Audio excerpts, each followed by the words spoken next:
जय हो करौली सरकार की, जय हो सच्चे दरबार की। बोलो राधा रमण हरि बोल ओम। भक्तों, इसके पहले का वीडियो आपने देखा मुक्ति बाधाओं की कैसे होती है और इन बाधाओं की, संकट की, आत्माओं की मुक्ति के बाद में क्या प्रावधान है, कौन सी आत्मा, कौन सा प्रेत, कौन सी योनि में जाता है, यह करौली सरकार ने आपको बताया। यह सब होता है इनके कर्मों के अनुसार। जैसा ये कर्म करते जाते हैं वैसा ही इनको अगले जन्म में, अगली योनि में प्रवेश मिलता जाता है। इनमें से कुछ लोग तो मनुष्य की योनि में आ भी जाते हैं, लेकिन जो गंदे होते हैं, गंदे पूर्वज, गंदे संकट, गंदी आत्माएं होती हैं, वह दर बदर भटकती रहती हैं जीव जंतुओं की योनि में, पशु पक्षियों की योनि में। वह सिर्फ और सिर्फ अपने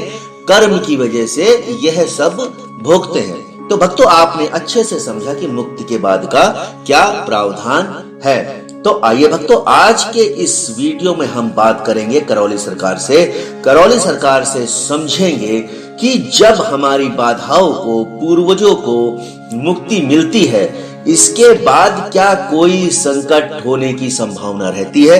तो आइए भक्तों, आज हम समझेंगे जब प्रेतों की, आत्माओं की, पूर्वजों की मुक्ति हो जाती है, इसके बाद में जब आप दरबार की तरफ से पूर्णतः स्वस्थ हो जाते हैं, तो क्या फिर से बाधाओं के आने की कोई आप में संभावना रहती है? क्या वह संकट आपके जीवन में, आपके शरीर में फिर से आ सकते हैं? तो आइए आज हम इस तथ्य को समझेंगे। एक बार जब आप करौली सरकार दरबार में सारी चिकित्सा के दौरान यंत्र स्थापना कर लेते हैं, यह यंत्र स्थापना जो होती है, यह क्या करती है? यह हमारी सूक्ष्म शरीरों के लिए सकारात्मक ऊर्जाओं के प्रतीक के रूप में होती है। देवी देवता आपकी हर पूजा स्वीकार करते हैं। जिस घर में इसे स्थापित किया जाता है, वहां से नकारात्मक ऊर्जाएं स्वयं ही भाग जाती हैं, दूर हो जाती हैं। और इस यंत्र स्थापना के होने से जमीन व मकान के दोष भी सदा सदा के लिए समाप्त हो जाते हैं। जिस प्रकार हवन करने से आपके और आपके परिवार के सदस्यों के शरीर सदा के लिए सुरक्षित हो जाते हैं, उसी प्रकार इस यंत्र को सिद्ध हवन करके स्थापित करने से आपका घर व जमीन भी सदा के लिए नकारात्मक शक्तियों के प्रभाव से मुक्त हो जाता है। तो यह समझना सबसे पहले हमारे लिए इसलिए जरूरी है क्योंकि जब हम दरबार में आके अपनी चिकित्सा करवाते हैं, तो जो करौली दरबार की तरफ से हमें सिद्ध यंत्र के रूप में दी जाने वाली जो ईंट होती है, यहाँ पर उसकी बात हो रही है। यह जो आपको ईंट के रूप में यंत्र दिया जाता है, इसको जब आप लगा देते हैं तो आप मान के चलिए कोई भी बाधा, कोई भी संकट फिर आपके जीवन में नहीं आता है, क्योंकि यह पहले भी वीडियो में बताया जा चुका है कि यह जो ईंट रूपी, यह पहले भी वीडियो में बताया जा चुका है, यह जो ईंट रूपी यंत्र होता है, यह आपके जमीन, आपके घर, आपके परिवार के सदस्यों का एक सुरक्षा कवच के रूप में काम करता है। जिंदगी भर आपके खानदान के लिए, आपके पूरे डीएनए के लिए ये सुरक्षा कवच का काम करता है। अब जब आप दरबार की तरफ से यंत्र स्थापना अपने घर में कर लेते हैं, तो यह मान के चलिए पूर्णतः आप संकट बाधाओं से मुक्त हो जाते हैं। और एक बार सभी पूर्वजों की मुक्ति के पश्चात आपके डीएनए के ऊर्जा पथ के शुद्धिकरण तथा सभी तंत्र कटने के बाद यदि आप दरबार के नियमों का पालन करते रहेंगे, तो भविष्य में कभी भी कोई भी बाधा आपको नहीं सता सकती है। अब आप इस बात को समझिए, करौली सरकार का कहने का तात्पर्य है, जैसे कि मान लीजिए आपके पूर्वज हैं, उनकी मुक्ति हो गई, जो उनका डीएनए का ऊर्जा पथ है वह भी शुद्ध हो गया, और आपके सभी जादू टोना तंत्र मंत्र जो भी आपके ऊपर था, संकट था, वह सब कट गया। लेकिन इसके बाद आपको दरबार के नियमों का पालन करना पड़ता है। जो दरबार की तरफ से आपको नियम बताए जाते हैं उनका पालन करना पड़ता है। अब इसमें कई सारी चीजें आ जाती हैं, जैसे कि मांस मदिरा, इन सबको आपको त्यागना पड़ता है। यह मांस मदिरा जो है वह आसुरी शक्ति का प्रतीक है, इसलिए आपको मांस मदिरा तो बिल्कुल भी नहीं करना है। और भी दरबार की न जाने कितने सारे नियम हैं, यदि आप उनका पालन करते रहेंगे तो यह मान के चलिए भविष्य में कोई भी बाधा आपको नहीं सता सकती है। अब होता क्या है, जब पहली अमावस्या आप करते हैं तो आपके डीएनए के ऊर्जा पथ को पूजनीय बाबा जी एवं पूजनीय माता जी के द्वारा सीधे शिवलोक से जोड़ दिया जाता है। अब यहाँ पर आप एक बात और समझिए, यह जो शिवलोक का वीडियो आपने पहले भी देखा होगा, अब यहाँ पर उसी शिवलोक की बात हो रही है।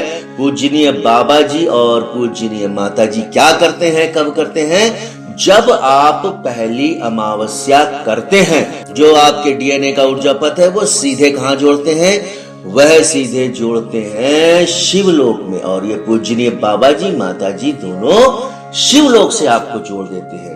अब क्या होता है, यह शिवलोक में जब आपका सीधे डीएनए का ऊर्जा पथ जुड़ जाता है, तो जब आपको सीधे शिवलोक से जोड़ दिया जाता है, अब क्या होता है, जब आपको सीधे शिवलोक से जोड़ दिया गया, तब आपके परिवार का प्रत्येक सदस्य भगवान भोलेनाथ और माता कामाख्या के मजबूत संरक्षण में आ जाता है। अब उनकी देखरेख कौन करता है? अब पहले ही बताया जा चुका है, क्योंकि आप और आपके परिवार का जो भी सदस्य है वो सीधे शिवलोक से जुड़ गया है, तो भगवान शिव खुद ही आपका संरक्षण करते हैं। अब शिव जी के मजबूत संरक्षण होने की वजह से कोई भी बाहरी बाधा भविष्य में आपको प्रभावित नहीं करती है। तो आपने यह समझा कि जब हम एक बार करौली धाम में आते हैं, अपने सारे संकटों के साथ आते हैं, तब हमें किसी तरह ये लगता है कि किस तरह से हम इन संकटों से मुक्ति पाएंगे। और जब दरबार आपका ट्रीटमेंट चालू करता है तो धीरे धीरे, हाँ एक बात और यहाँ पर आपको थोड़ा धैर्य रखना पड़ता है। यहाँ पर पहले भी बताया जा चुका है कि यहाँ पर ईश्वरीय चिकित्सा होती है, तो आपको धैर्य रखना पड़ता है, आस्था रखनी पड़ती है और विश्वास भी रखना पड़ता है। जब आपकी चिकित्सा दरबार करता है तो धीरे धीरे आपके सारे संकट, सारी बाधाएं स्वतः ही खत्म होने लगती हैं और आप पूरी तरीके से स्वस्थ हो जाते हैं। आपका परिवार पूरे तरीके से स्वस्थ हो जाता है। आपका जो भी डीएनए था उसका ऊर्जा पथ बिल्कुल क्लीन हो जाता है, साफ हो जाता है। उस डीएनए के ऊर्जा पथ में ना तो कोई आसुरी बाधा रहती है, ना आसुरी शक्ति रहती है, ना कोई भी प्रेत बाधा रहती है।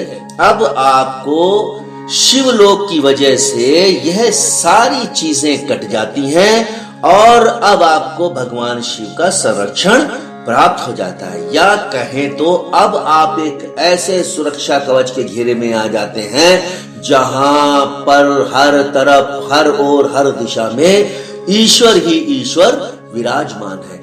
तो भक्तों, आपने समझा कि यदि हम एक बार ठीक हो चुके हैं तो हमें ठीक होने के बाद में दरबार के सारे नियमों का पालन करना है। और आपने यह भी समझा कि किस तरीके से हम सीधे शिवलोक से जुड़ जाते हैं और जीवन भर के लिए सारे संकटों, सारी बाधाओं से मुक्ति पा जाते हैं। तो भक्तों, मैं समझता हूं कि यह वीडियो आपको अच्छा लगा होगा, आपको कई सारी जानकारियां मिली होंगी। अगली जानकारी के लिए आप इंतजार कीजिए, बहुत जल्द नई जानकारी के साथ मैं आपके समक्ष फिर प्रस्तुत रहूंगा। तब तक के लिए जय हो करौली सरकार की, जय हो सच्चे दरबार की। बोलो राधा रमन हरि बोल। ओम।